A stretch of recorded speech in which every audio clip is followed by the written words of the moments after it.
আজ আমি আপনাদের একটা সাউথ ইন্ডিয়ান ডিশ তৈরি করে দেখাবো। এটা হাতে গোনা মাত্র 2 থেকে 3টা উপকরণ হলেই কিন্তু এই মজাদার রেসিপিটা বা নাস্তাটা আপনারা তৈরি করে নিতে পারবেন। খুবই অল্প উপকরণে ঝটপটেই নাস্তাটা কিন্তু তৈরি করা যায়। আসসালামু আলাইকুম viewers, welcome to my channel Roksana cooking show. চলে আসলাম নতুন আরও একটি রেসিপি নিয়ে। খুবই অল্প উপকরণে কিন্তু মজাদার এই রেসিপিটা বা নাস্তাটা আপনারা তৈরি করে নিতে পারবেন। সকালে চায়ের সাথে কিংবা রাতে ডিনারের মধ্যেও কিন্তু এই রেসিপিটা তৈরি করা যাবে। আর এটার সাউথ ইন্ডিয়ান নাম হলো আপ্পাম। চলুন তাহলে দেখে নেওয়া যাক কীভাবে এই মজাদার রেসিপিটা তৈরি করতে হয়। প্রথমে কিন্তু একটা পাত্রে আমি পোলার চাল বা গোবিন্দভোগ চাল, যেটাই আপনারা চেনেন না কেন, আমি সেই চালটা দিয়ে কিন্তু আজকে তৈরি করে দেখাবো। আপনারা চাইলে আতপ চাল, সিদ্ধ চাল, যার ঘরে যেটা অ্যাভেলেবেল আছে সেই চাল দিয়ে কিন্তু এই আপ্পামগুলো সুন্দর মতন তৈরি করে নিতে পারবেন। তো আমি এটা ভালো মতন 3 থেকে 4 বার পানি দিয়ে ধুয়ে নিয়েছি। এখন কোনো ধরনের কিন্তু ময়লা নেই, আপনারা দেখেই বুঝতে পারছেন। তো এখন আমি আবারও কিছুটা পরিমাণ পানি দিয়ে দিব এই চালগুলো ভিজিয়ে রাখার জন্য। 3 থেকে 4 ঘন্টা কিন্তু আমি এই চালগুলোকে ভিজিয়ে রাখবো। একটু নেড়ে চেড়ে দিচ্ছি। 4 ঘন্টা পর আবারও কিন্তু নিয়ে আসছি। এই দেখুন আমার চালগুলো কিন্তু ফুলে ডাবল হয়ে গেছে। আপনারা একটু খেয়াল করলে কিন্তু বুঝতে পারবেন। এই দেখুন চালগুলো কিন্তু খুব সুন্দর মতন ভিজে গেছে। আপনারা দিনের বেলায় যদি সময় না পান, আপনারা চাইলে কিন্তু রাতেই ওইটা ভিজিয়ে রেখে সকালে এটা তৈরি করে খাওয়াতে পারেন। তো সময়টা কিন্তু একদমই কম লাগবে। তো আমি একটা ব্লেন্ডারের ছোট জায়গা নিয়ে নিয়েছি, তার মধ্যে কিন্তু আমি পরিমাণ মতন বা অর্ধেকটার মতন চাল দিয়ে দিচ্ছি। আপনারা কমিয়ে বাড়িয়ে কিন্তু দিয়ে নিতে পারেন। আর দিয়ে দিচ্ছি হাফ কাপ রান্না করার ভাত। আমি দুপুরে যে ভাতটা রান্না করেছি সেই ভাতটাই কিন্তু আমি ব্যবহার করলাম। এখন এটাকে কিন্তু আমি মিহিন একটা পেস্ট তৈরি করে নিয়েছি। এই দেখুন, আর আমি এর মধ্যে কিন্তু সম্পূর্ণ মিশ্রণটা ব্লেন্ডার করতে কিন্তু আমি 1 কাপের মতন পানি ব্যবহার করেছি। এর চেয়ে বেশি পানি ব্যবহার করবেন না, কারণ এই আপ্পামগুলো কিন্তু একটু ঘনই প্রয়োজন হবে। তো আমি একটু ভালো মতন ফেটিয়ে নিচ্ছি। বেশ কিছু সময় ফেটিয়ে নেওয়ার পর কিন্তু হাফ কাপ চিনি গুঁড়া করে নিয়েছি, সেই চিনিটা দিয়ে দিলাম। এতে কিন্তু বেশি একটা মিষ্টি হবে না, আপনারা চাইলে কিন্তু আর একটু বেশি করে দিয়ে নিতে পারেন। তো আমি সামান্য পরিমাণ লবণ দিয়ে দিলাম। আবারও কিন্তু ভালো মতন এটা ফেটিয়ে নেব। চিনি দেওয়ার পর কিন্তু অনেকটা পাতলা হয়ে গেছে, আপনারা খেয়াল করলেই বুঝতে পারবেন। সেজন্য কিন্তু প্রথম অবস্থায় অত পানি দিয়ে এটা ব্লেন্ড করতে যাবেন না। এই দেখুন এটার ঘনত্বটা কিন্তু আপনাদের আমি দেখিয়ে দিচ্ছি একটা চামচের সাহায্যে, আপনারা জানতে বুঝতে সুবিধা হয়। যখন একটা দাগ কেটে দিবেন চামচের মধ্যে, তখন দেখবেন সাথে সাথে মিশে আসছে না, তার মানে আপনার ব্যাটারটা কিন্তু একদম পারফেক্টলি হয়ে গেছে। আর কতটা মিহিন করে এটা আমি করে নিয়েছি আপনারা কিন্তু একটু দেখেই বুঝতে পারছেন। এইরকম ঘন করেই কিন্তু এই আপ্পামের ব্যাটারটা কিন্তু তৈরি করে নিতে হবে। এই নাস্তাটা তৈরি করে নিব। পরিমাণ মতো চামচের মধ্যে দিয়ে দিলাম।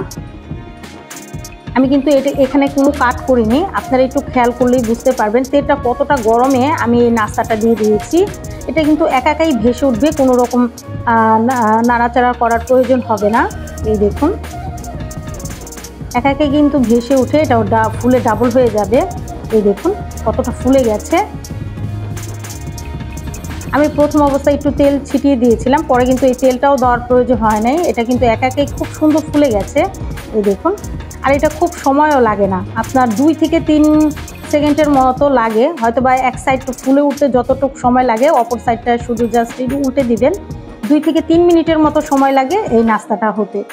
আপনারা রাতে ডিনারের টাইমে হয়তো বা সকালে নাস্তার সাথে কিন্তু এই আপ্পামগুলো রান্না করে খেতে পারেন। এই দেখুন কতটা সুন্দর হয়েছে আর কতটা ফুলকো হয়েছে। সেম প্রসেসে কিন্তু আমি আরও কয়েকটা পিঠা আপনাদের ভেজে দেখিয়ে দিচ্ছি। এভাবেই কিন্তু আমি পরিমাণ মতন ব্যাটার দিয়ে দিচ্ছি।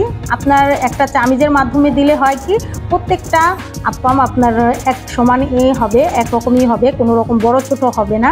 সেজন্য যে কোনো একটা চামিজ বা বাটির সাহায্যে দেওয়ার চেষ্টা করবেন, এতে কিন্তু আপ্পামগুলো আপনার একদম পারফেক্টলি হবে। এই দেখুন সেম প্রসেসেই কিন্তু আমি আরেকটাও এইভাবেই দিয়ে দিলাম। আর একাই কিন্তু এটা ফুলে যাবে, এটা কিন্তু কোনো রকম নাড়াচাড়া করার প্রয়োজন হবে না। এই দেখুন মাশাআল্লাহ খুব সুন্দরভাবে কিন্তু ফুলে গেছে। আপনারা যদি সেম রেসিপি সেমভাবে যদি ফলো করেন, আপনাদের নাস্তাটাও কিন্তু এরকমই পারফেক্টলি হবে আর এরকমই কিন্তু ফুলকো হবে। চেষ্টা করবেন অবশ্যই এভাবেই তৈরি করার। এই দেখুন খুবই সোজা, একদম ইজি, কোনো রকম ঝামেলা ছাড়াই কিন্তু মজাদার এই রেসিপিটা আপনারা তৈরি করে নিতে পারবেন। এই দেখুন আমার দেখতে দেখতে কিন্তু আরেকটাও নাস্তা রেডি হয়ে গেল। এটা কিন্তু বেশি সময় ধরে আপনাদের রান্না করতে হবে না। হাতে গোনা 2 থেকে 3 মিনিট এটাকে ভেজে নিলেই হয়ে যাবে। আমার এটাও হয়ে গেছে। এখন কিন্তু আমি এটাও উঠিয়ে ফেলবো। এই দেখুন খুব সুন্দর হয়েছে। আমি সেম প্রসেসে আপনাদের সুবিধার জন্য কিন্তু আরেকটাও ভেজে দেখিয়ে দিচ্ছি। এই দেখুন দিয়ে দিলাম পরিমাণ মতন। আমার সবগুলো আপ্পাম কিন্তু এক রকমই হবে, এক সাইজেরই হবে, কোনো রকম বড় ছোট কিন্তু হবে না। এই দেখুন আমি সেম প্রসেসেও কিন্তু আরেকটাও ভেজে নিলাম। দেখতে কতটা সুন্দর লাগছে। একটা প্লেটের মধ্যে আমি সার্ভ করে নিচ্ছি। এভাবেই কিন্তু আমি সবগুলো আপ্পাম ভেজে নিয়েছি। আপনারা চাইলে কিন্তু একসাথে অনেকগুলো ভেজে নিতে পারেন, এগুলো একটু সাইজে ছোট হয়, সেজন্য কিন্তু একসাথে 3-4টাও করে ভেজে নিতে পারেন, কোনো সমস্যা নেই। একটু ছড়ানো পাত্রে কতটা সুন্দর হয়েছে আর ভিতরটা কতটা ফ্লাপি হয়েছে একটু খেয়াল করলেই কিন্তু আপনারা বুঝতে পারবেন। এই দেখুন ভিতরটা কতটা ফ্লাপি হয়েছে আর দেখতে কতটা সুন্দর লাগছে। একদম সাদা ফকফকে হয় এই আপ্পামগুলো। এই দেখুন ভিতরটা কতটা ফ্লাপি হয়েছে আর কিন্তু কোনো রকম কাঁচা নেই, আপনারা একটু খেয়াল করলেই কিন্তু বুঝতে পারবেন। আর কতটা সফট হয়েছে, মুখে দিলেই কিন্তু মিলিয়ে যাবে এই আপ্পামগুলো। এই দেখুন অসম্ভব মজার। আপনারা এই রেসিপিটা ফলো করে একবার হলেও ট্রাই করে দেখবেন। আশা করি আপনারা খুবই পছন্দ করবেন, খুবই ভালো লাগবে আপনাদের কাছে এই রেসিপিটা। আমি কিন্তু আরও বেশ কয়েক ধরনের আপ্পাম রেসিপি আপনাদের সাথে শেয়ার করেছি। তো এই আপ্পাম রেসিপিটা আপনাদের কাছে কেমন লাগলো অবশ্যই আমাকে কমেন্টের মাধ্যমে জানাবেন। আর যারা এখনও আমার চ্যানেলটাকে সাবস্ক্রাইব করেননি, আমার ভিডিওগুলো যদি আপনাদের কাছে কোনো অংশে একটু হলেও ভালো লেগে যায়, অবশ্যই আমার চ্যানেলটা সবাই সাবস্ক্রাইব করে আমার চ্যানেলের পাশেই থাকবেন। সবাই ভালো থাকবেন, সুস্থ থাকবেন। আল্লাহ হাফেজ।